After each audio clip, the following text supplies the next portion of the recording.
Welcome to Reread. I have one more droid story I need to talk about. It's called Droids, the Protocol Offensive, and it's written by Anthony Daniels, woohoo, and Ryder Windham. Now, this came out years later after the Droid series is done. I guess Ryder and Anthony got together. I don't know. It makes sense that Ryder would probably know him and said, "Hey, would you like to write one? I'll co-write one with you." And of course, Dark Horse is like, "Oh yeah, a Droids comic book co-written by Anthony Daniels, done," you know.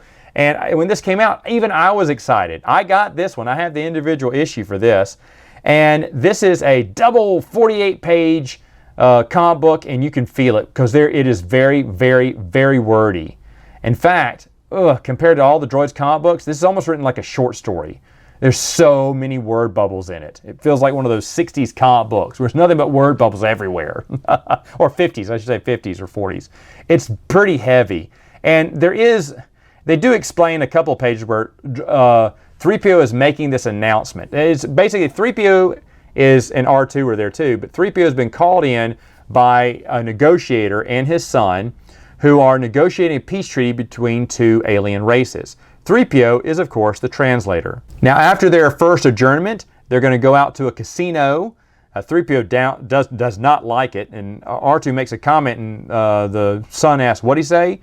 R2 says he thinks it's despicable too. And then later on, 3PO says, "R2, control yourself. I couldn't tell him that you wanted to play sabacc." R2 wanted to gamble, and he actually does gamble. He's a big winner at the slot machines and whatnot, makes away with a ton of money. I wonder what happened to that money.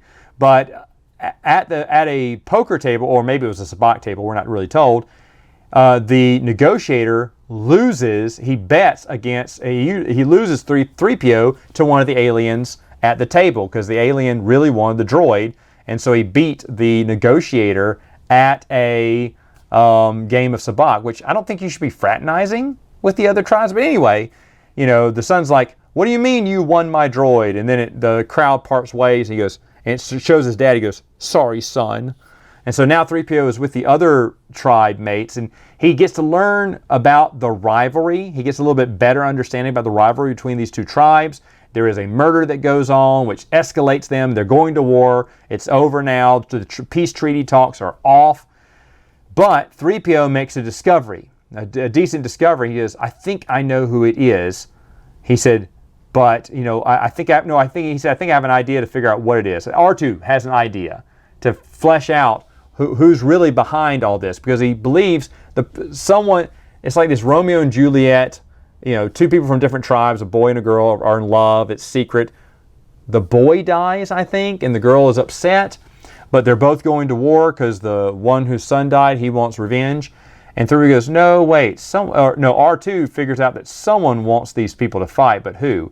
And he thinks he knows what to do. So he gives 3PO special instructions. And then there is literally like 2 or 3 pages. And it is nothing but 3PO goes on this big planet-wide transmission. And it's just his head, and he's talking. And he's talking for like ever and ever. I mean, every panel just has 1 billion words on it. And it goes on for like 3 panels, I think. I mean, 3 pages. You're like, oh my gosh. And as he's finally going to reveal who the traitor is behind it all, the signal goes out.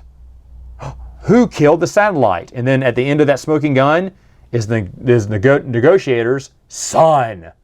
You see, war is profit for him. He doesn't want his dad to succeed, and he was trying to sabotage this whole thing, and when it looked like there may be peace, he decided to have one of the sons murdered and blame it on the other tribe so they would fight forever.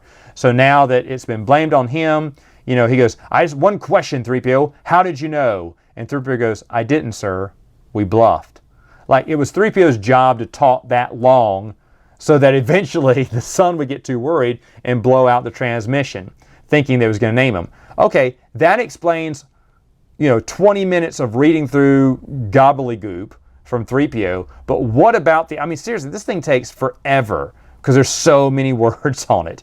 It's basically my least favorite of the droid. It's not bad, but it's devoid of humor, in my opinion. I didn't smile. I smiled a few times on Ryder Windham's Droids, but this one, the Protocol Offensive, is just like, woo, heavy read. It's not terrible. I mean, there's tons of terrible books from Dark Horse. This isn't one of them, but it's definitely doesn't, I don't think it just rises to that level, even with Anthony Daniels, doesn't rise to the level that the rest of the Droids books are on. I'm not saying these are the best books either from Dark Horse, but they're enjoyable. This one felt like a chore. I don't know. But it doesn't really tie into any of the other, well, that's a lie. It does make some mention, I think, of previous adventures from 3PO and R2 from the Droids comic books. But other than that, it's basically just an individual. Oh, and the artwork's a lot better. I'll say that. The artwork's one of the best out of all of it. Artwork's really spot on here. The characters and everything, I don't know who they got to do it, but it was excellent. So that's a bonus about it. Just very wordy.